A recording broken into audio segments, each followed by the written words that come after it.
नमस्कार। आज हम एक बहुत ही अद्भुत पौराणिक कथा में उतरने वाले हैं। एक ऐसी कथा जहां भक्ति और तपस्या ने मिलकर एक पवित्र नदी को जन्म दिया। जी हाँ, ये कहानी है कि कैसे एक इंसान के अटूट संकल्प ने स्वर्ग को ही पृथ्वी पर उतार दिया। तो चलिए इसी दिलचस्प सवाल के साथ इस पूरी कथा की शुरुआत करते हैं। ये सिर्फ एक नदी के बनने की कहानी नहीं है, बल्कि एक ऐसे राजा की कहानी है जिसने अपनी प्रजा के लिए जो असंभव था उसे भी संभव करके दिखा दिया। तो देखिए, कहानी की शुरुआत होती है नर्मदा नदी के बिल्कुल शांत तट पर। यहाँ पर महातेजस्वी ऋषि मार्कंडेय विराजमान थे और उनके दर्शनों के लिए कई महान हस्तियां वहां पर इकट्ठा हुई थीं। अब इस सभा की गंभीरता का अंदाजा इस बात से लगाइए कि यहाँ वशिष्ठ, व्यास और नारद जैसे देवतुल्य महर्षि मौजूद थे। मतलब ये कोई साधारण सभा नहीं थी, बल्कि ज्ञान और आध्यात्म का एक महासंगम था। और तभी उसी सभा में तीर्थ यात्रा करते करते पहुंचते हैं धर्मराज युधिष्ठिर। उन्होंने ऋषि मार्कंडेय को प्रणाम किया और एक बहुत ही महत्वपूर्ण सवाल पूछा। उन्होंने कहा, हे मुनिवर, गंगा और यमुना जैसी इतनी पवित्र नदियां हैं, लेकिन आप उन सब को छोड़कर सिर्फ नर्मदा के तट पर ही क्यों निवास करते हैं? बस इसी एक प्रश्न के उत्तर में पूरी कहानी छिपी हुई है। तो ऋषि मार्कंडेय ने कहानी सुनाना शुरू किया। उन्होंने एक बहुत ही प्राचीन और शक्तिशाली चक्रवर्ती राजा की कहानी सुनाई, जिनका नाम था पुरूरवा, जो चंद्रवंश के थे। राजा पुरूरवा जो थे वो अपनी प्रजा से बहुत प्रेम करते थे। एक दिन उन्होंने अपनी सभा में ब्राह्मणों से पूछा, कोई सरल सा उपाय बताइए जिससे साधारण मनुष्य भी बिना बड़े बड़े यज्ञ किए स्वर्गलोक को प्राप्त कर सके। उनका इरादा था कि सबके लिए मोक्ष का एक आसान मार्ग खोजा जाए। इस महान प्रश्न का उत्तर भी उतना ही महान था। ब्राह्मणों ने कहा, हे राजन, इसका तो केवल एक ही उपाय है। आप स्वर्ग में बहने वाली सभी पापों का नाश करने वाली देवी नर्मदा को पृथ्वी पर ले आइए। सोचिए, ये एक ऐसा काम था जिसकी किसी ने कल्पना तक नहीं की थी। अब राजा पुरूरवा के सामने एक बहुत बड़ी चुनौती थी, स्वर्ग से एक नदी को पृथ्वी पर लाना। ये कोई साधारण काम तो था नहीं। वो जानते थे कि इस कार्य में केवल एक ही शक्ति उनकी मदद कर सकती है, और वो थे भगवान शिव। तो राजा ने अपना सब कुछ त्याग दिया। उन्होंने सिर्फ कंद मूल, फल और जल पर जीवित रहते हुए महादेव की घोर तपस्या शुरू कर दी। उनका संकल्प इतना दृढ़ था कि उन्होंने अपने शरीर की भी कोई परवाह नहीं की।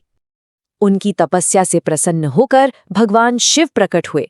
लेकिन जब उन्होंने राजा की इच्छा सुनी तो उन्होंने कहा, हे राजन, तुम कुछ ऐसा मांग रहे हो जो देवताओं के लिए भी दुर्लभ है। कोई और वरदान मांग लो। इससे पता चलता है कि ये काम कितना ज्यादा मुश्किल था।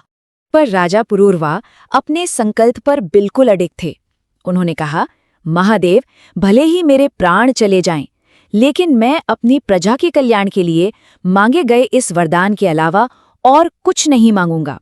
उनकी इसी अटूट भक्ति ने आखिरकार महादेव को मना ही लिया। और अब कहानी अपने सबसे रोमांचक मोड़ पर आती है। राजा के इस दृढ़ निश्चय को देखकर भगवान शिव ने देवी नर्मदा को आज्ञा दी कि वे पृथ्वी पर उतरें और मानवता का कल्याण करें।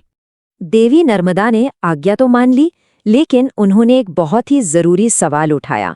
उन्होंने कहा, हे महेश्वर, स्वर्ग से पृथ्वी पर उतरने के लिए मेरे वेग को संभालने वाला कोई आधार तो होना चाहिए ना। मैं आखिर उतरूंगी कहाँ? अब इस समस्या का समाधान करने के लिए महादेव ने सभी पर्वतों को बुलाया। तब विंध्य पर्वत ने अपने पुत्र पर्यंक को आगे किया, जिसने कहा कि वो महादेव की कृपा से देवी नर्मदा के भार को धारण करने में पूरी तरह समर्थ है।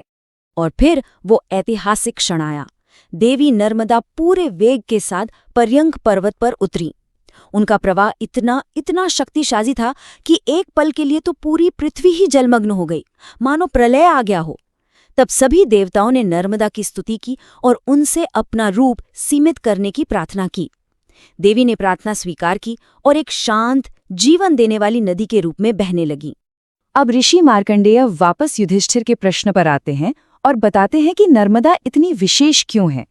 ये सिर्फ एक नदी नहीं थी, बल्कि ये तो मानवता के लिए एक वरदान थी। जैसे ही राजा पुरूरवा ने उस पवित्र जल को स्पर्श किया और अपने पितरों का तर्पण किया, उनके सभी पूर्वजों को तुरंत वो परम पद प्राप्त हो गया जो देवताओं के लिए भी दुर्लभ माना जाता है। राजा की जो तपस्या थी वो सफल हो गई थी।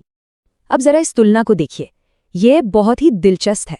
पुराणों में कहा गया है कि सरस्वती नदी में पवित्र होने में 3 दिन लगते हैं और यमुना में 7 दिन। वहीं गंगा में स्नान करते ही शुद्धि हो जाती है। लेकिन नर्मदा, जैसा कि ये तालिका दिखा रही है, नर्मदा नदी सिर्फ और सिर्फ दर्शन से ही, मतलब केवल देखने भर से ही मनुष्य को पवित्र कर देती है। उनकी शुद्ध करने की शक्ति वाकई में अद्वितीय है। मार्कंडेय मुनि ने आगे बताया कि नर्मदा का नाम जपने भर से 7 जन्मों के पाप नष्ट हो जाते हैं। उनमें स्नान करने से अश्वमेध यज्ञ का फल मिलता है और उनके तट पर किया गया कोई भी पुण्य कर्म उसका फल अनंत गुना हो जाता है। इस तरह उन्होंने युधिष्ठिर के प्रश्न का उत्तर दिया कि नर्मदा आखिर क्यों सबसे श्रेष्ठ हैं।